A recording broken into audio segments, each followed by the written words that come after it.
warahmatullahi wabarakatuh. Bismillahirrahmanirrahim. Alhamdulillahilladzi 'allama al-insana 'allamahul bayan. Asyhadu an la ilaha illallah wahdahu la syarika lah, al-malikul mannan. Wa asyhadu anna sayyidana wa nabiyyana Muhammadan abduhu wa rasuluhu bil hikmati wal bayan. Allahumma shalli wa sallim ala sayyidina Muhammadin wa ala alihi wa ashabihi dzul jalali wal ikram. Qala Allah ta'ala fil Qur'anil Karim. A'udzu billahi minasy syaithanir rajim. La in syakartum la azidannakum wa la in kafartum inna 'azabi lasyadid. Rasulullah sallallahu alaihi wasallam pernah menceritakan, tetapi kejadian ini berlangsungnya pada saat Nabi Ibrahim alaihissalam menjadi Nabi dan Rasul. Tetapi cerita ini diceritakan oleh Rasul sallallahu alaihi wasallam bersama para sahabat. Ada satu keluarga di zaman Nabi Ibrahim alaihissalam itu, seseorang yang buruk perilakunya. Artinya bermacam cara para ulama menegur, memberikan nasihat, memberikan pandangan-pandangan tentang akhir, tentang keinsafan, tetapi dia tidak akan mengenalkan, bahkan untuk berubah sedikit pun tidak. Mengapa cerita ini diangkat? Karena ini berkaitan tentang masalah taubat. Jadi kita sekarang banyak untuk muhasabah, karena umur sudah di atas 50 ini, pintu gerbang kematian itu sudah mendekat. Sebetulnya di bawah itu pun ya, supaya kalau kita lihat falsafah kelapa, hikmahnya buko, peluluhnya buko ya kan. Bahkan yang sedang-sedang buko, ada yang tua-tua tak mau buko, yang sudah tumbuh tak mau buko ya kan. Nah ini berarti falsafah kelapa. Nah, lalu pada suatu hari daerah itu diserang taufan yang sangat dahsyat, sehingga menghabiskan harta benda penduduk. Termasuklah dia tadi Pak, sekeluarga tadi itu habis harta bendanya. Tinggal tersisa itu senapang langkah, bahasa kita untuk menembak kijang atau merusaknya. Itu yang satu-satunya yang tidak musnah. Lalu terpikir di hasratnya itu Pak, apakah ini Tuhan menegurku? Tapi tak akan diperlukan Pak. Akhirnya karena penduduk sudah habis, tinggallah anak satu-satunya Pak. Jadi istri dan anak yang lain itu musnah. Nah karena hari ke hari tidak ada makanan yang didatangkan, akhirnya dengan senapang tadi dia keliling hutan untuk mencari barangkali ada yang dapat diambil. Tetapi itu pun tidak ada ditemukan. Akhirnya dalam balik menemui anaknya, dia melihat di dalam semacam semak-semak itu, macam begaga itu, pokok kali itu. Nah ini kali barangkali mangsa yang bisa ditembak. Pokoknya Pak, dia lepaskan lah pelo senapang itu. Pokoknya yang ditembak itu bukan bohong atau binatang. Anaknya soalnya di bawah itu Pak. Jadi habislah riwayat itu. Lalu senapang itu dipegang dalam keadaan berdarah. Ada pengawal istana diperintahkan oleh raja mencari penyamun yang melarikan diri. Nah, lalu mau tersesat ke daerah itu. Ditengoknya laki-laki tadi sedang berhubungan darah. Nah inilah penyamun yang diperintahkan raja ditangkap. Dia tidak mau ngaku, bukan saya, kamu yang katanya. Akhirnya Pak dihadapkan kepada raja, maka dipanggillah Pak tangan dan kakinya. tak bisa begitu. Dipotong oleh raja kedua tangannya itu. Lalu apa permintaan orang laki-laki tadi? Tolong sampaikan dan hantarkan saya ke hadapan Nabi Ibrahim alaihissalam. Karena permintaan orang, maka dihantarkanlah apa? Lalu apa kata laki-laki tadi? Wahai Ibrahim, apakah perbuatan saya dimulai dari harta benda saya habis, anak keluarga saya habis, dan bahkan diri saya pun sudah semakin habis? Apakah ini suatu petanda bahwa Allah menegur saya sehingga pada hari ini saya harus bertobat kepada Allah? Nah, ini bapak ibu ini hidup apa dia? Senyum punya tak ketahuan lagi pak ya. Saya datang hidup semua itu. Oh iya, ada yang terjadi kali pada cerita yang sama pak ya. Nah, akhirnya pak ibu bingung pak, Nabi Ibrahim itu aku yang mau ceritakan itu dan apa bagaimana caranya ini? Gak dia mengandung dan mengadukan kepada Nabi Ibrahim. Akhirnya Nabi Ibrahim lapor pada Allah. Ya Allah, aku pasal kejadian orang itu baca ceritakan kepadaku sampai harta bendanya habis, anak-anaknya habis, dan tenaga badannya pun habis. Kata Allah, wahai Ibrahim, selagi dia mempunyai kekuasaan harta benda zaman itu, tak sedikit pun harta benda yang digunakan untuk bermanfaat. Oh, maka dihabiskan harta benda itu. Jadi kalau kita cerita dengan Sa'alabah, kenapa Pak ya?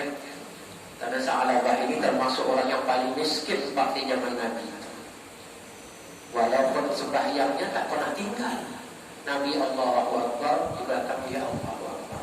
Itu tak pernah tinggal loh. Takbir mula Nabi itu dia ikut belakang. Tapi cuma habis sholat balik. Heran Nabi itu tak berdoa, tak berzikir, tak apa-apa, pokoknya balik betul. Ini maaf, biasanya besok doa balik itu saya tak tahu dah apa kan seperti saat abah. Akhirnya kata Rasulullah, tolong subuh atau malam nanti kalau ketemu dekat saat abah sholatnya, begitu habis salam dia mau balik, tahan. Saya mau ngomong dulu. Salah sesuai dengan perintah Rasulullah, begitu dia mau meroncat balik, ditahan tidak berkaitnya. Sabar dulu, Nabi mau ngomong dengan ente. Akhirnya begitu ditunggu oleh sahabat, lalu bertanya, ya Rasulullah, apa yang disampaikan hajat kepada saya? Lalu Rasulullah berkata, wahai sahabat, tak inginkah engkau berdoa, berzikir, meminta kepada Allah dulu?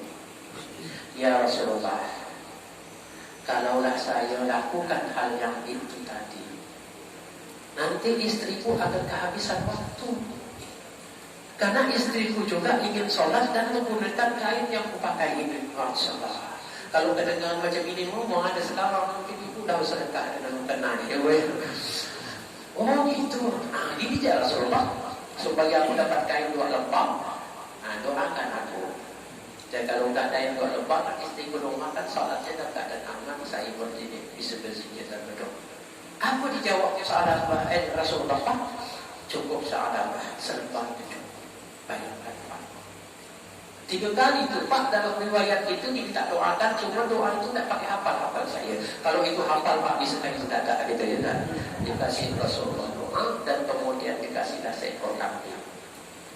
Nah, kambing yang diberikan tukang ke kambingnya penting, maka beranak kambing itu sehingga sahabat biasanya habis Nabi takbir dia juga bertakbir. Tapi hari demi hari, tahun demi tahun, sahabat tinggal masbuk. Kadang-kadang datang Nabi dah mau salam orang. Ya Allah sahabat, sibuk Rasulullah sekali. Nah, waktu sudah tidak apa lagi, Pak, tinggal sejumat sekali. Yang waktu dah kita mau sekali. Nah itulah Pak Rasulullah. Kalau ulama sih belum tahu mana. Ini karena dipinta oleh Pak Dian, bisa tapi Ustaz dari yang biasa. Yalah kata saya kita ini berdoa perhujan. Jadi 15 menit Pak, tak diharapkan boleh dilebihkan dari 20 menit. Ya, ceritanya panjang sih gitu. Akhirnya Bapak Ibu, yang biasanya salat 5 waktu tak pernah hilanglah. Sejumat sekali kalau hilang, tinggallah setahun 2 kali Idul Adha dengan Idul Fitri. Ini yang buat pakal dan dosa. Sekarang banyak salah yang miskin, tak sembahyang yang dosa. Akhirnya orang kampung bingung karena kambing sana kan udah naik rumah tidur bareng ke rumah makan minum. Pokoknya bingung masyarakat itu. Kambing sana habis ke rumah. Dah kata masyarakat, kalau gitu kita kumpul bersama. Hari ini kita membawa kambing sana ke atas gunung. Itu gunung Pak. Di bawah masyarakat pindah, kalau dah aman, udah habis rumah tangga wali naik kambing sana. Nah, bawalah turun Pak ya dalam surah Taubah itu min amwalihim itu diperintahkan Allah suruh ambil di dalam kambing sa'adah itu ada hak-hak Allah. Rasulullah perintahkan 2 sahabat untuk menemui sa'adah di gunung tadi. Assalamualaikum sahabat. Waalaikumsalam warahmatullahi wabarakatuh. Apa kabar? Alhamdulillah sehat. Kambing kamu di kambing kasih gunung lah kata kita. Oh, sehat sih sehat, tapi ketemu lagi dah kita banyak. Bapak maunya mana? Mau ketemu Nabi Syed kambing, mau kambing itu 3 pilih. Akhirnya wahai sahabat, sekarang diperintahkan Rasulullah karena ayat sudah turun nih, kambing tauhid di dalamnya ada punya Allah, keluarkan. Wah, kata sahabat, mulai dah sidaknya katanya. Ada infak, ada sedekah, ada zakat, ada apa. Tolong kain urusan bangsa ini, kok tak ada yang membayar aku? Ada, tidak ada urusan. Balik Pak. Akhirnya apa kata Rasulullah? Jatakan sahabat. Akhirnya Pak kambingnya sudah mulai bermatian satu-satu. Lalu dia mau menyerahkan kambing Rasulullah wafat tidak diterima. Abu Bakar jadi khalifah diserahkan, Abu Bakar tidak menerima. Kata Abu Bakar, Nabi tidak menerima, Umar tidak menerima, Utsman tidak, Ali tidak menerima. Akhirnya Bapak Ibu sahabat kembali lagi selembah kainnya. Nah, itu Pak, rezeki itu kalau tidak berproses habislah, tinggal kain selembah itu pun bakallah mudah habis ya. Nah, kita kembalikan kepada cerita tadi. Lalu Nabi Ibrahim berkata, ya Allah, apa pasal orang ini sampai macam begini? Kata Allah, ya Rasulullah, aku selamatkan dia supaya dia mau bertaubat kepada aku. Harta bendanya habis karena tidak mau berinfak, sedekah, tidak mau berzakat. Pokoknya itu-itulah. Yang kedua, anak benda habisnya karena anak-anaknya dibiarkan menjadi musyrik. Lalu badannya, tangannya itu tak pernah untuk membantu dan dalam kebaikan, maka dipotong tangan itu. Proses mah itu, pokoknya Allah hukum. Hanya dia menangis, mau bertobat, ternyata taubatnya diterima dengan kehusuan. Apa kita kan udah ada gimana Pak ya? Kita alhamdulillah nih Pak, dulu berjaya membuat dosa, sekarang ada kesempatan Pak ya. Nah, ada 5 kata si Abdullah Al-Dikan tadi. Hunna khamsul hunna min dawail qalbi. Kesempatan kita di sana ada 5 untuk memperbaiki. Kata Abdullah Al-Muttaqi. Ada 5 macam untuk mengobat penyakit hati ataupun penyakit diri kita. 5 macam untuk membersihkan kita kembali kepada Allah. Yang pertama, mujasalatu fi shalihin. Sering duduk berada dengan orang yang saleh. Itu satu Pak. Jadi banyaklah duduk dengan orang-orang yang saleh. Lalu ditanya, tanda-tanda apa, seperti apa orang-orang yang saleh itu? Kalau kita di Ketapang ini mudah mencari orang saleh Pak. Kalau di Makkah susah. Yang tukang ngumpul pun pakai sobat, pakai jenggot, pakai gamis, pakai gibel Pak. Nampaknya yang pengompel betul Bapak susah. Padahal ulama-ulama berilmu Pak. Kalau kita di sini kan gampang, asal sobatnya besar, gamisnya ataupun di sininya ada tanda-tanda jenggot panjang anda nanti mendapat buaya dan itu orang saleh itu katanya. Jadi orang-orang saleh sekarang jangan jadi orang yang salah. Jadi menyalah-nyalahkan suatu perbuatan yang menampilkan. Makanya orang saleh itu mengapa suruh duduk dengan orang yang saleh?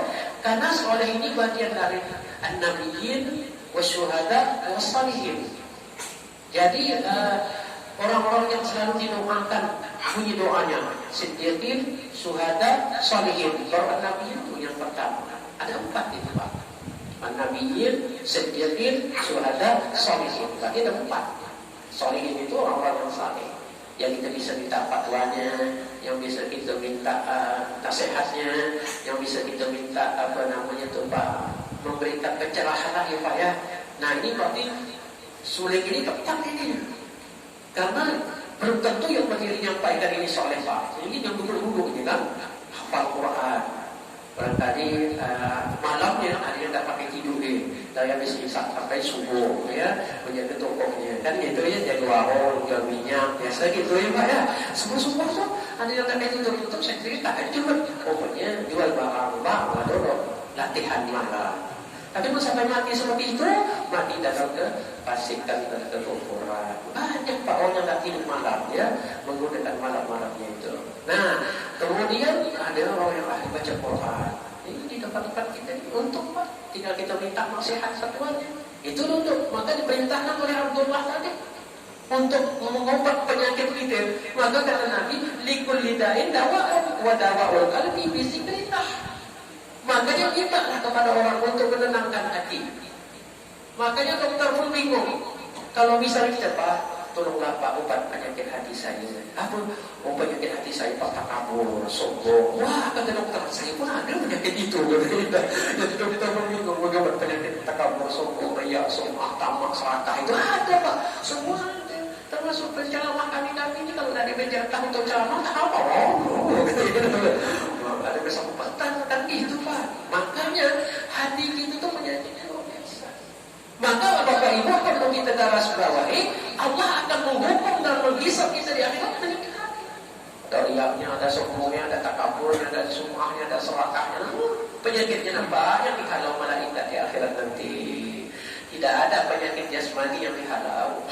Wahai malaikat, mari buka pintu neraka itu. Ini rombongan penyakit. Pertama rombongan penyakit asam urat, kolesterol, kencing manis, darah tinggi. Tak ada penyakit itu Pak. Tapi yang giring dan dihalau malaikat dia penyakit-penyakit tadi. Ada yang sombong, ya tak ada sombong, segala macam. Itu. Maka inilah yang dibenarkan oleh Abdullah bahwa duduklah bersama orang saleh dan minta nasihat kepada dia. Yang kedua, wa qiraatul Quran. Penyakit untuk mengobati hati kita tidak ada lain Quran.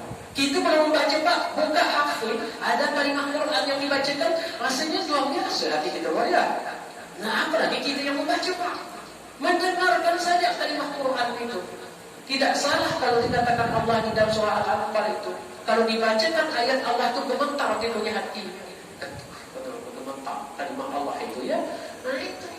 Dibacakan lagi bertambah iman mereka itu dan kembali kepadanya bertawakal. Ternyata Quran juga bisa menggetarkan dan bisa mengobati hati.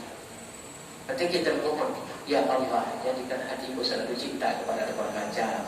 Setidaknya mendengarkan Quran. Saya Pak Ustaz tak bisa baca Quran, boleh tak saya mendengar? Boleh buka ya HP-nya. Nah, dengan buka HP kedengaran kalimat Imam Sudais, Surain, kemudian banyak lagi imam-imam lain ya yang bisa menyentuh perasaan. Tapi kalau dibacakan itu kita tak ada perasaan, udahlah berarti masih tertutup hijab hidayah Allah. Yang ketiga, untuk menjadikan kita baik di hadapan Allah, wa ihtila'ul batini. Perbaikilah diri kita. Kalau dulu selama hidup kita dipunya perusahaan dan dosa pada Allah, cepat. Karena dosa tetap kita bawa. Dan perlu kita garis bawahi bahwa orang yang mati itu bukan membawa amal, tapi diikuti oleh amal. Kalaulah kita mati membawa amal nyaman, amal yang baik kita bawa, amal yang buruk kita tinggalkan. Tapi kalau mati membawa amal yang ikut, maka yang buruk itu juga ikut. Nah ini yang bukan di situ. Yang baik tetap ikut, yang buruk itu ikut. Nah ini kita beris itu. Amalan buruk apa yang kita kerjakan selama hidup, kalau belum kita bertaubat kepada Allah, maka dia akan mengikut dan menemani kita di alam barzah. Pak ya, macam-macam amal buruk kita dulu. Yang penting kalau kita berzikir, beristighfar malam itu ingatkan, ya diputar dulu Pak, awalnya itu kembalikan kepada masa kita yang jaya-jaya dulu tu. Ya Allah, aku di sini, ya Allah, dulunya di sini, ya Allah, ampunkan ya Allah. Diputarlah kepada kita itu. Yang tiga ada ilaha illallah, astagfirullah. Mengingatkan benda itu. Nah, begitu. Ingatkan dulu ya. Nah, itu. Kalau tadi bagus. Nah, itu yang menjadi prihatin para ulama ketakutan itu kalau amal buruknya itu sampai mengikut lebih banyak daripada amal baiknya Allah. Ya. Tapi alhamdulillah Pak, Rasulullah pernah dijanjikan bahwa dia dan umatnya akan menempati surga lebih dulu. Cuma Rasulullah minta istihabatan Allah kepada malaikat. Apa yang diminta? Kata Rasulullah, wahai Jibril, sampaikan salam kepada Allah bahwa umatku itu umurnya pendek-pendek, amalnya sikit-sikit, maka tolong ya Allah, tolong dia malaikat. Amalnya sikit tapi bisa banyak, umurnya sikit tapi dilipatkan. Nah, maka malam-malam ada Pak. Kalau malam Lailatul Qadar itu kan orang beribadah itu ya Pak Imam, itu 1000 bulan tuh. 1000 bulan itu 80 tahun lebih itu Pak. Bisa mencapai 82 tahun. Kalau kita malam itu bisa mendapatkan suatu rahmat dari Allah, diangkat amal kita kebaikannya 82 tahun semua. Itu baru satu malam, setengah malam. Nah, duduk di sini seperti salat 1000 rakaat. Aduh mah, jadi umur yang pendek tadi dilipatkan Pak. Dilipatkan. Maka banyak-banyak mencari yang dilipatkan Allah tadi. Misal Jumat. Jumat itu yang dilipatkan Allah itu duduk lebih datang ke masjid hari Jumat dan baliknya lebih tinggi, kecuali imam. Wah Pak Imam ajarkan kita datang lebih awal balik lebih tinggi tadi dia. Imam kecuali Pak. Jadi imam paketnya didatangkan menjelang dekat azan. Kalau bapak-bapak suruh datang minimal jam 10 ataupun awal-awal. Jadi sudah mendapatkan ganjaran sekian duduknya itu awal-awal. Tapi Pak Ustaz, kalau dah awal itu mulailah berangkung-langkung, betul orang tidur. Nah ini yang sakit itu. Kalau yang mau itu Pak Ustaz berdiri dulu menjelang mau azan. Nah ini pada dapat apa-apa. Nah sendiri ya ini suka memberikan gambar. Malam Jumat atau siang Jumat.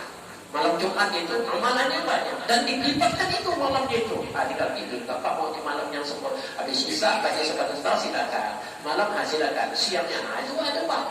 Jadi antara Jumat itu azan 2 kali atau khatib naik ke mimbar itu amalan-amalan doa yang dimustajabkan. Jadi tempat-tempat itu dibuka. Belum lagi masjidnya, Masjidil Aqsa, Masjidil Nabawi, kemudian Masjidil Haram kalau mau pergi ke sana. Itu tempat-tempat. Jadi umurnya pendek, amalnya sedikit, tapi waktunya diberikan kesempatan dilipatkan. Nah ya, itu Pak. Jadi ikhtilaul bagi dia. Yang keempat, wa qiyamul lail. Bangunlah sepertiga malam kalau sempat. Kalau enggak, habis witir salat isya, tidurlah. Bagi itu setengah malam. Kalau ada yang sempat, yang almarhum itu selalu mengulang-ulang kalimat wa qiyamul lail, bangun tahajud. Nah, sempatkan. Karena itu bagian dari amalan yang menaikkan derajat kita dan amal kita. Yang kelima, wa tadarru' inda shalah. Bertadarru', bermunajat, berdoa sesudah salat subuh. Ini. Berarti uang suling ini, udah 5 ini dilakukan ini. Ya dah. Alhamdulillah, pertama duduk bersama orang saleh, yang keduanya membaca Quran, yang ketiganya mengistighfarkan atau mengingatkan dosa-dosa yang terjadi istighfar, yang keempatnya itu malam bangun, yang kelimanya tadarru' inda shalah. Kata Nabi, luangkan waktu habis salat subuh munajat pada Allah. Minimal Allahumma inni as'aluka khaira hadzal yaum wa khaira ma fihi wa khaira ma qabla wa khaira ma ba'dah wa a'udzu bika min syarri hadzal yaum wa syarri ma fihi wa syarri ma qabla wa syarri ma ba'dah. Ya Allah, aku mohon kepadamu, baikkan urusanku hari ini, baikkan kehidupan aku hari ini, baikkan kesemuaan pekerjaanku hari ini. Dan aku berdoa kepadamu, kejelekan hari ini, kejelekan perbuatan aku, kejelekan amalku. Jadi kita berlindung kepada Allah. Minimal berdoa, doa selamat. Ataupun bahasa-bahasa kita, karena Allah semuanya mengetahui dengan seluruh bahasa. Minimal duduk seperti ini disebut tadarru' inda shalah, karena dianggap seperti etikot dalam masjid. Alhamdulillah ya, karena Allah nanti akan angkat derajat kita dan memberikan Allah pencerahan ya. Amin Allahumma. Nah inilah Bapak Ibu bekal 5 macam subuh ini oleh Abdullah Al-Muqaddi dalam tulisan Nasaih Beribadah karangan Syekh Ibnu Hajar Al-Asqalani. Jadi oleh karena itu apa yang kita lakukan jangan merasa tetap baik sangka dengan Allah. Sekecil apapun amal kita akan Allah tulis dan akan Allah catat di lewat malaikatnya. Terima kasih atas perhatian.